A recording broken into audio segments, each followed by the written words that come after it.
A byword for consumer nightmares, yet... Do you know, there are many people who bought timeshares and have been perfectly happy with them. However, there are also thousands who are stuck in timeshare contracts that they're desperate to get out of. And it's them that scam artists are targeting right now, with a whole range of ingenious and sophisticated scams that make people's lives a misery.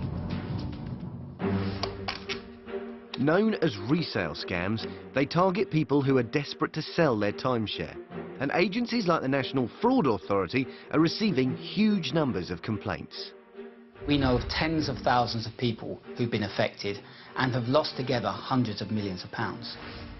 Timeshare resale scams are on the rise as more and more people try to sell up.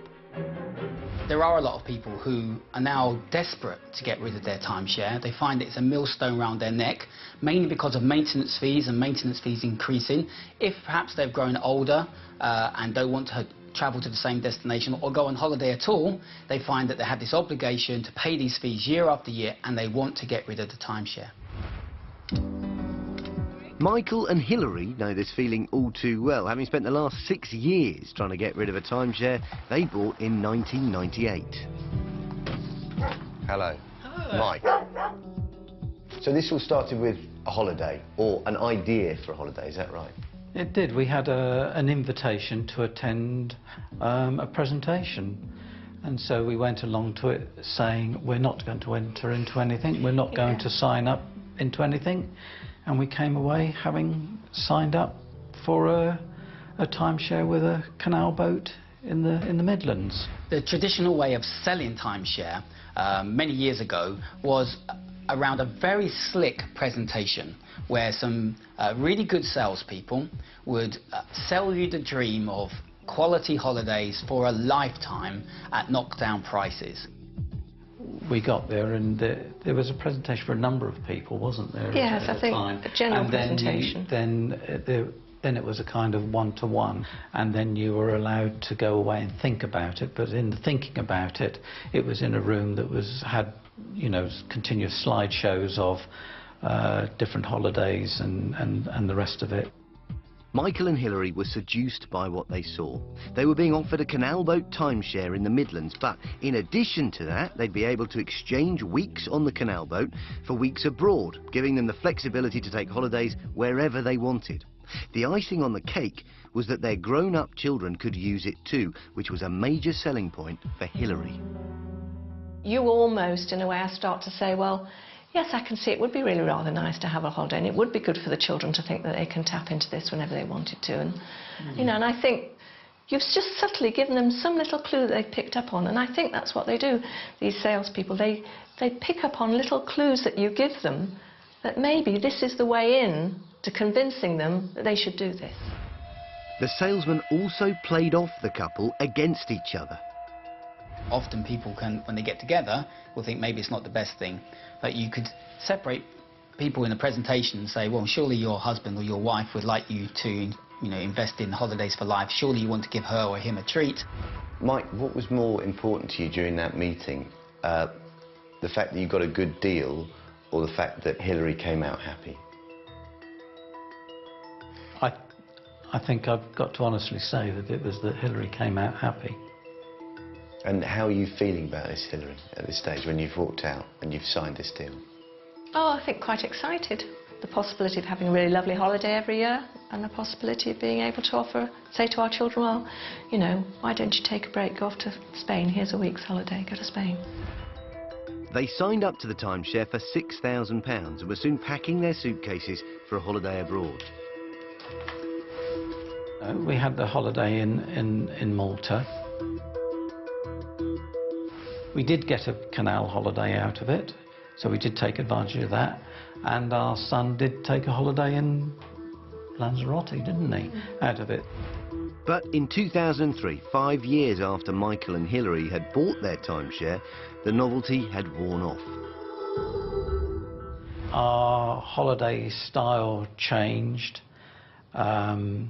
and we found we wanted to caravan more, and it became apparent to us very quickly that it wasn't quite the holidays that we wanted.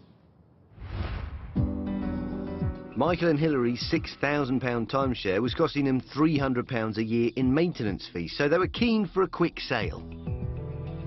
If you want to get rid of your timeshare, the first thing you probably do is go back to the people you bought it from or the resort and try and sell it back. But they don't want you to give the keys back. It's more valuable for them to keep you paying the maintenance fees, and it's difficult for them to sell. There's not much of a second-hand market in timeshare. We couldn't sell the holiday back to the company, and from what I can recall, their comment was there are plenty of companies out there that will handle that for you. But it was more or less up to us Yes. to find these and to find a buyer. The couple didn't know where to start. Then they received a phone call that seemed to offer a solution. You might get a cold call from someone who says they can sell your timeshare. The catch is they're asking you to pay an upfront fee to put it in their listings. And what sort of sums of money were they asking you for? Initially, they asked for about 130 euros or something like that, so it wasn't a great deal. From that money, did you see any evidence of them marketing your timeshare? No. The company had taken Michael and Hillary's money and seemed to have given them nothing in return. It had now been a year since they'd first decided to sell their timeshare, and the bills for maintenance were still coming in. But another cold call offered another ray of hope. A new variation that we see of this resale scam is to actually invite you to a presentation, like the ones you probably went to when they sold you the timeshare in the first place, to sell timeshares to new owners. So this would be showcasing your timeshare. This chap, with all the noise of the presentation behind, said, we've got a couple here who want to buy into it. If you let us have your credit card details, then we can do the required sort of paperwork for you. And I can remember running to you at a scout meeting, weren't you? Yeah. Running excitedly to say, we've sold it, all we need is the credit card, you know. You've sold it, but they want a payment from you. I know. The company took £495 from Michael and Hillary, and then the buyers, mysteriously, fell through. The couple had lost over £600 trying to sell their timeshare and were feeling increasingly frustrated. What other option do I have of getting rid of this timeshare that increasingly you just want rid of it? I can remember you saying that to me. What other options do we have, Hilary? We've got to try and go with this. But the cold calls kept coming through, each one seeming to offer a possible solution. Michael and Hillary were now on what's rather unkindly called a suckers list. These lists are sold around the criminal fraternity in Spain and in the Canary Islands, and other people will target you, will invite you to presentations, will further cold call you to try to sell you further products. As if to prove the point, whilst I'm talking to Michael and Hillary, the phone rings. It's another timeshare resale company, so I pretend to be Michael. Hello? They're updating their records and want to know if Michael still has his timeshare. But keen to get the couple off the suckers list, I tell him the timeshare has been sold. We no longer have it, actually. It's not what he was hoping to hear. Speak to you soon. Bye-bye. So have you heard from those guys before? Never heard of them before. It just goes to show scammers never give up if they think they can get more of your money. By 2008, 5 years after Michael and Hillary first decided to sell their timeshare, they'd been scammed out of over £3,000 in upfront fees. I am becoming so stressed by the whole thing that I don't want to know anymore, you know. And instead of possibly being more supportive, I'm saying, well, you handle it. I can't deal with this anymore. It's making me ill.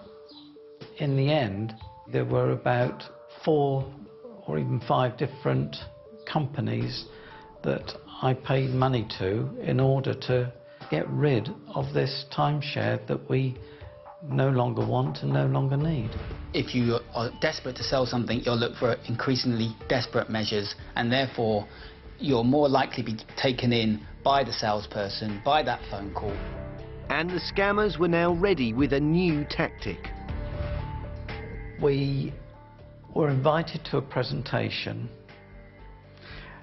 that would buy our timeshare from us. But in order to do so, we would have to buy into their holiday scheme. And this was another classic con, known as the holiday club scam. Although not all holiday clubs are bogus, sadly, many are. And they make promises that they simply can't keep. What's so attractive about this offer is that the holiday club will take the timeshare off you. You won't have the ongoing liabilities, the maintenance fees, year in, year out. But what you will have, continue to have holidays, but anywhere in the world now, through their holiday club, with only a very small annual charge of £20 or £30. Signing up to the holiday club would mean writing out yet another cheque, but the salesman knew just what to say. You're not going to have to pay any chance at all with this, because they're going to sell you at the same time what they call a reclaim certificate, a type of way of ensuring, guaranteeing you're going to get all your money back in 5 years. The salesman told Michael and Hilary they could do this by investing funds in the stock market, and the couple were persuaded to sign up. How much money are we talking now? About £6,000. It was a lot of money, but the couple had been promised they'd get it all back, along with the £6,000 they paid for their original timeshare. I mean, this is a too good to be true offer, and unfortunately, that's exactly what it is. The following year, the owner of the company who'd made these promises was convicted on 11 counts of fraud. The couple knew they'd been scammed, and it was Michael who was taking the brunt of the stress. I think he probably feels, because he's not been able to deal with it and handle it, that in some way he may have failed, let us down. And I'm all the more feeling bad that I got us into this in the first place, because it's caused such a lot of stress for him too. Just when the couple thought it couldn't possibly get any worse, it did. In a scarcely believable new twist, the con men had a brand new scam ready to play out on Michael and Hilary. We've been through holiday club. We've been through the point where you think you've sold your timeshare. Yes. Is that the end of it? Can you finally draw a line underneath it there? Well, we thought we could, but then a company came along offering to help us get our money back from those companies that had scammed us and that we paid out money to. Incredibly, the company claimed to be a firm of lawyers who were investigating timeshare scams. It's a cruel, shocking and ruthless tactic because it's dangerously plausible. They might have all the information that you'd expect an investigator to have, because they scammed you in the first place. They knew when you bought your timeshare, your holiday club, when you put it on listing sites. So when they say they're investigating and they say, did you in 2005 do this, spend this with this person, you think, yes, that's what the police, investigators, lawyers might know. But of course, the other people who know that are the real criminals who took you for that money in the first place. And then they came back to me saying, OK, we've got everything set up now, and what we need is some money to pay for the translation of the documents, because all these have to be gone through the Spanish courts, not the UK courts. This money we'd get back afterwards.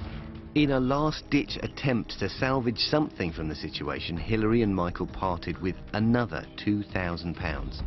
But yet again, they'd been deceived by vicious con men who'd now spent 5 years trying to take the couple for every penny possible. How much has it cost you?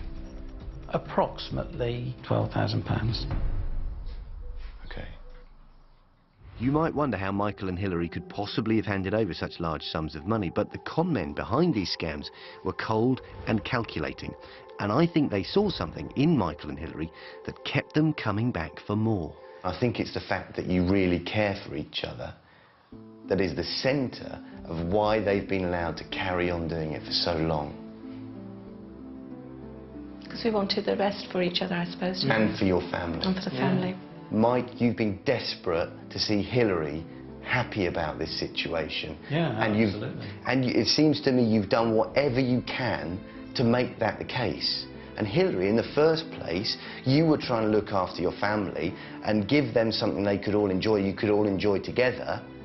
And at the moment when it's gone wrong, you felt so guilty about it, you just wanted to try and ignore it. But all of those things have come from really positive places. The fact that you want to look after yourselves as a family. Yeah. And the horrible thing about this is that you end up feeling guilty and like you've done something wrong. But you haven't. And, you know, all you've got to do is say, it's happened. And we love each other and we'll stop now and that's it, and draw a line and move on. Michael and Hillary's story shows just how far timeshare scammers are prepared to go. So how can you avoid the con men's clever traps? If you're selling a timeshare, there are 2 golden rules to follow. First of all, to be realistic about the price that you're going to get. There's a limited second-hand market for timeshare, which means you're only likely to get a fraction of what you paid in the first place. The second golden rule is don't go with any agency who wants a fee up front. If they can sell your timeshare, then ask to pay them afterwards so they can get a cut. Sadly, this advice is too late for Michael and Hillary, who were targeted in a ruthless and calculated way. Scams play on human nature and the way people are, and the worst ones play on the most positive parts of human nature, not greed, but actually on, you know, the stuff that glues us all together. That really is very, very helpful.